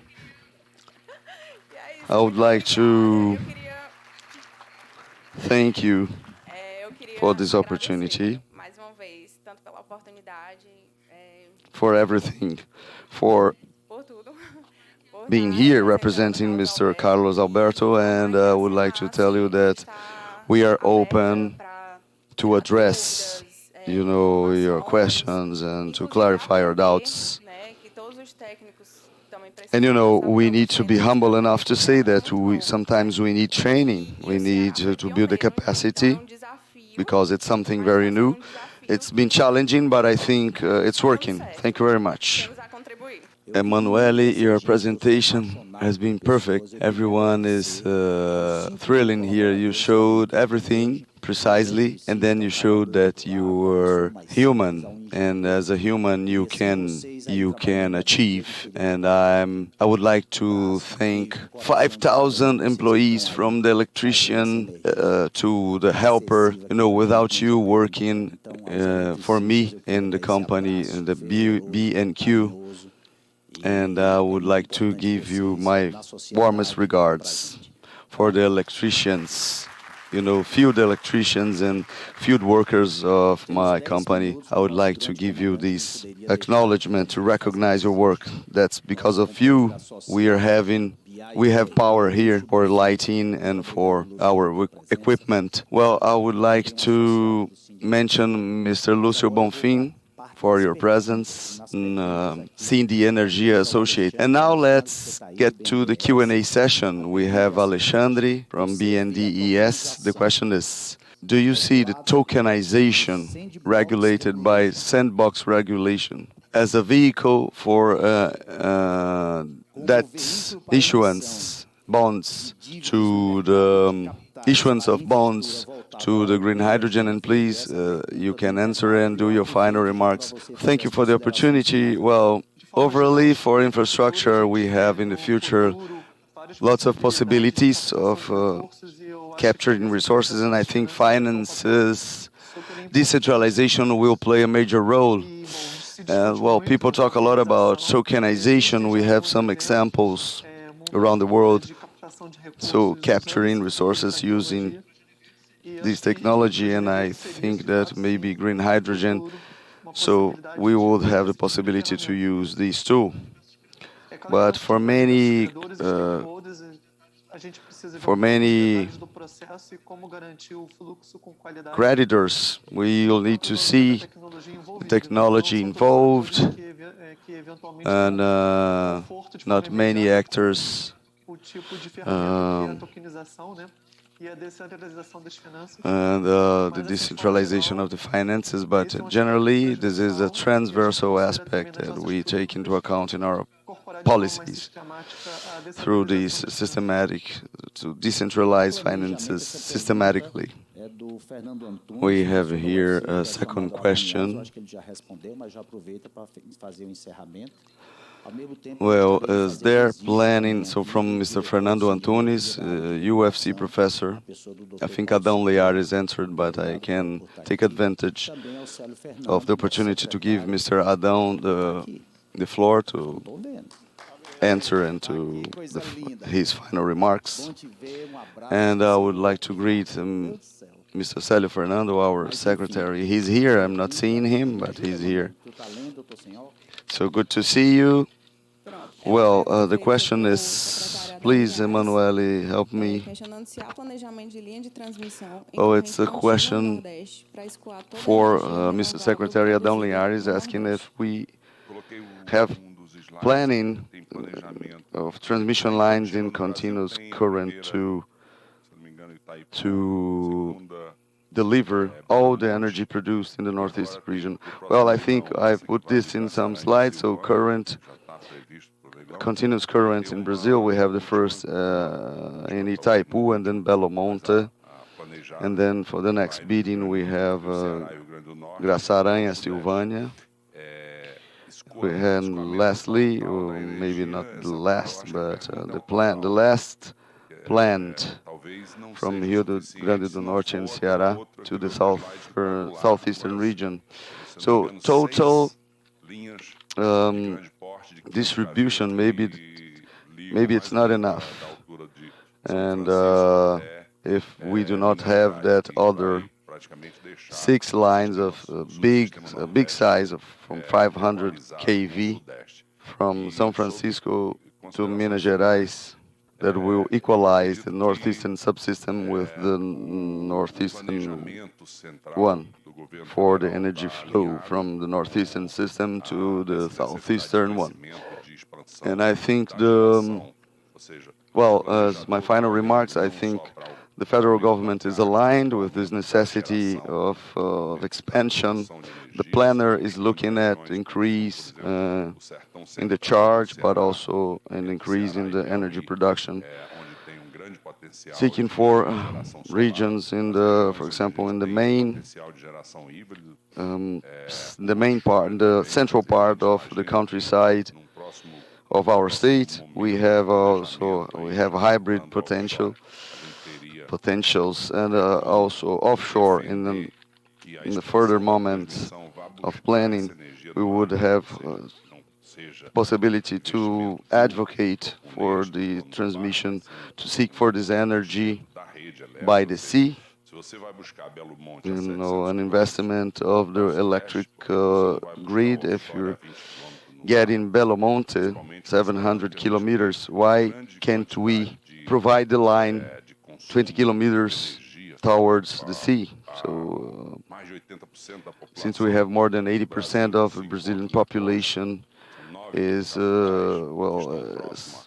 inhabit by the shore, so we have 9 state capitals close to the charge, the offshore charge. So we need to consider to put transmission lines from the shore to the offshore. You saw my presentation, sir. My presentation is based references in the decennial energy plan with the works developed by the ministry and EPE. I didn't mention as a source, but I can disclose there's here all data, all numbers are based in the planning works. So I thank you. I thank the person who sent me that. It's the coordinator and the director, Mr. Marcos Farinha. Thank you very much for the availability of data. And to you, well, in the EPE website, Vocês têm no you can site, consult né, this. pode ser consultado, You have all the eventualmente documentation toda available. a Thank you very documentação está much. disponível. Well, we have 2 Gostaria de minutes and passar a 47 palavra seconds. para os nossos palestrantes que estão, And ainda está online, na pessoa do Alexandre e do Luciano. well, we have, in these final minutes, I would like to pass the floor to our Antes de mais nada, lecturers, encerrando aqui também as minhas palavras online para lecturers, e eu não poderia so Mr. deixar de agradecer a toda a Alexandre pessoa and que está Luciano. fazendo esse trabalho que é na pessoa do nosso presidente. And then the final Ademir, remarks toda for a the pessoa in-person que, lecturers. com certeza, I é o am, grande indutor desse momento que a well, gente I'm está vivendo finalizing, agora, na hora que ele I'm giving my final remarks now. I would like to thank Mr. Ricardo Cavalcante, our president. Without him, none of this would be possible. He is the great inducer of this moment we are living. And, well, when he signed together with the university this green hydrogen protocol, it's visionary. And he's a catalyzer of this moment. And, well, Emanuele, Rolim, and Laura Fujita, your final remarks. Thank you very much for being here. So it's been like a postgraduate course in green hydrogen, so congratulations. It's a great joy to be here and to see that we are losing the fear to lead the way. And, well, and we've received cooperation from to create in the first sandbox to the Americas. And here we are building the future. Thank you for the invitation. As a professional, I wish to make part of the projects we are doing from now on. Thank you.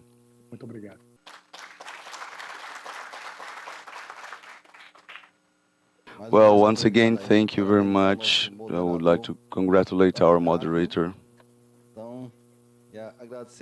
And I would like to thank my friend Benilton Aguiar, thinking about the wind power atlas. And to thank you all contributing, so the staff and all the stakeholders. You see, 7 p.m. and everyone here. So thank you very much, my friends. We are going beyond. Thank you.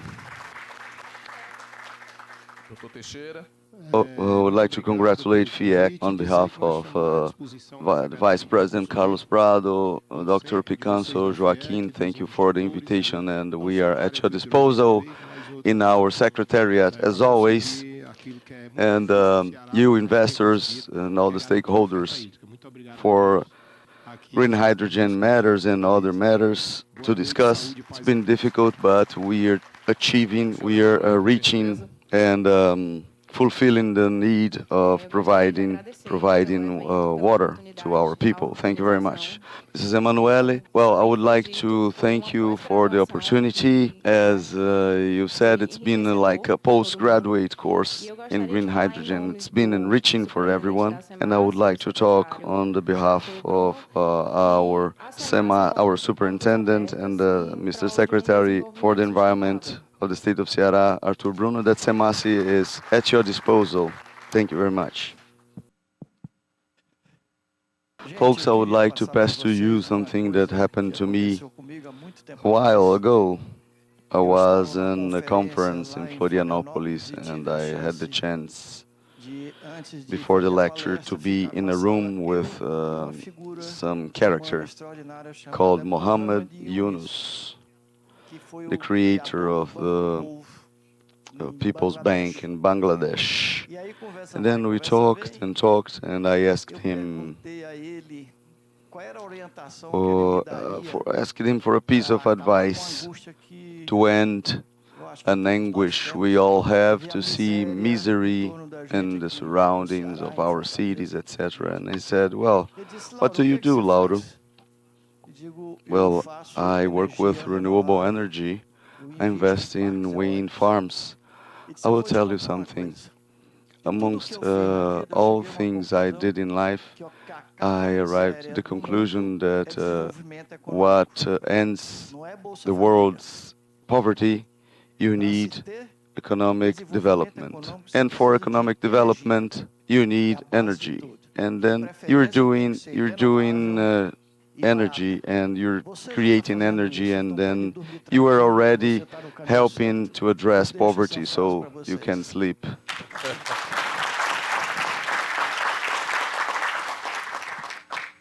And well, I would like you to be in the stage for the closure of our event. I would like to pass you some numbers. We're very happy. We overcame 2,000 participants in this event, an incredible number. It's been more than 700 people in person and 1,300 digitally.